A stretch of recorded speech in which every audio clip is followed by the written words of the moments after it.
The Bank of England met with expectations today, making no changes to policy. The central bank froze interest rates at a record low 0.5% and maintained the asset purchase target rate of £375 billion. But how does this policy compare with the more dramatic movements of the ECB and US Federal Reserve? Dr. Daniel Murray of EFG International joins me on the phone now. Daniel, what macro factors are we witnessing at present in support of today's BoE no-change stance? Yeah, I don't think there's a lot of new information in today's release. Obviously, the Bank of England, unlike the ECB and occasionally the Fed, they don't have a press conference afterwards, so we don't get much insight into it.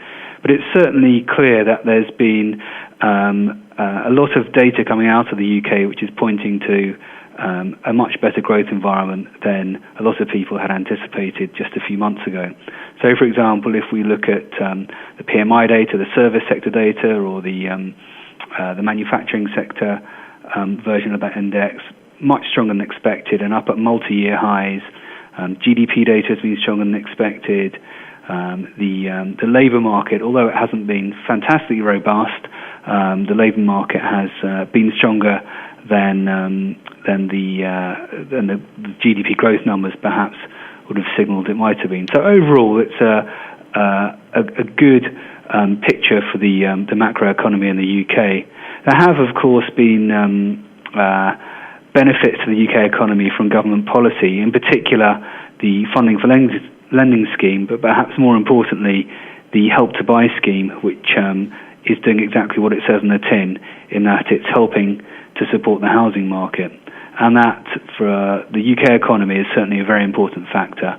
And so we've seen resilient housing market across the UK, but in particular in the southeast and in London.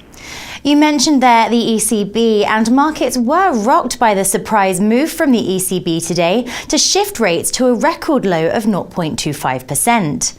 If we combine this with the US central bank's ever-nearing exit strategy in the form of tapering, is this likely to goad the Bank of England into action anytime soon? Perhaps simply as a preemptive move to protect the UK economy once tapering is initiated? Well, I think what's clear from the fact that the data in the UK has been stronger than expected is that the policy bias, at least that anticipated by markets, is for the bank to be forced to tighten policy sooner than the bank currently thinks it will be able to do.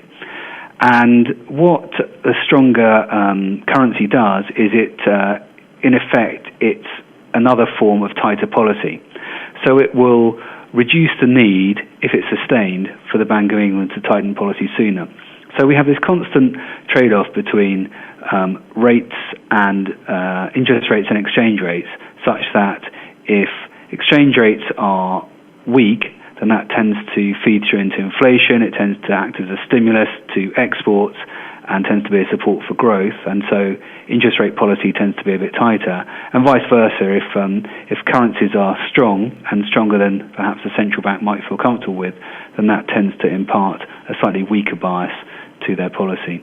So I think if we see sterling maintain this strength, and if it persists for more than a few months, then I would expect that to lead to expectations of rate hikes and tighter policy being pushed out again. Looking at market response for a moment, and while the pound did strengthen against the dollar following the BoE decision, it is the ECB announcement which has prompted the most action from the UK currency. The pound climbed to its strongest level against the single currency in more than 9 months. Is a steady BoE policy likely to produce a steady pound sterling sentiment in the face of dramatic moves from the ECB and Federal Reserve? Yeah, I think the most likely outcome for sterling, and I'm not making any particularly bold statement here, is that the Bank of England does nothing for the foreseeable future until there's a much clearer angle on the sustainability of growth and on the path for inflation, which at the moment is just a little bit higher than they would ideally like.